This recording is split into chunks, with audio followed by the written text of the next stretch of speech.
the high prevalence of undiagnosed diabetes and also the high prevalence of prediabetes, I think, are strong incentives to continue the research to optimize the screening process for type 2 diabetes.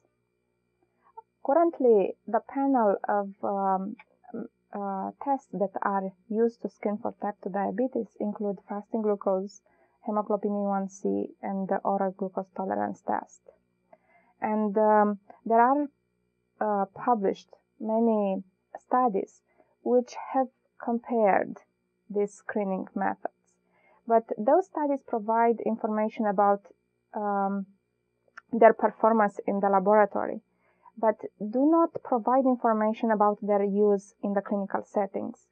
And when it comes to screening for type 2 diabetes, I think that type of information that it's missing is very important actually, because factors like costs of the test or convenience or acceptability of the test by the individual, by the patients, or use of the test by the clinicians are all factors that need to be taken into account when we want to optimize the screening for type 2 diabetes.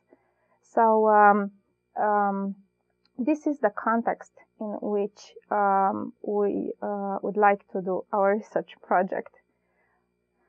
We would like to do a comparative effectiveness study aimed to compare different screening strategies for type 2 diabetes. My part of the project, it's actually related to developing a pilot in preparation for that comparative effectiveness study.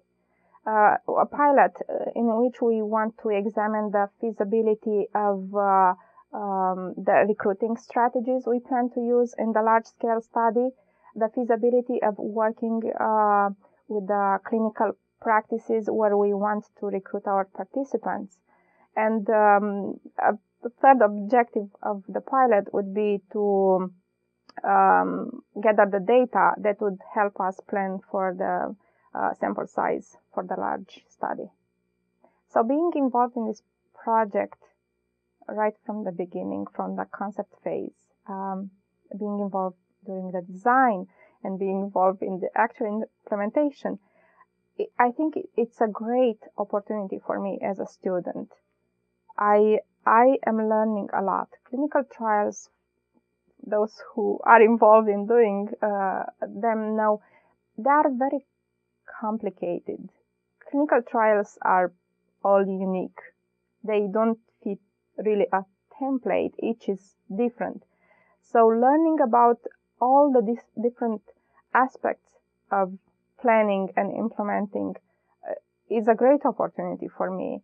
And finding solutions that work in our project is sometimes challenging, but is intellectually stimulating, and I think I benefit a lot from this practical experience that I get. I really appreciate the trust and the support of my mentor, my advisor, who let me try to do things independently, but he's always there to make sure that I do them right.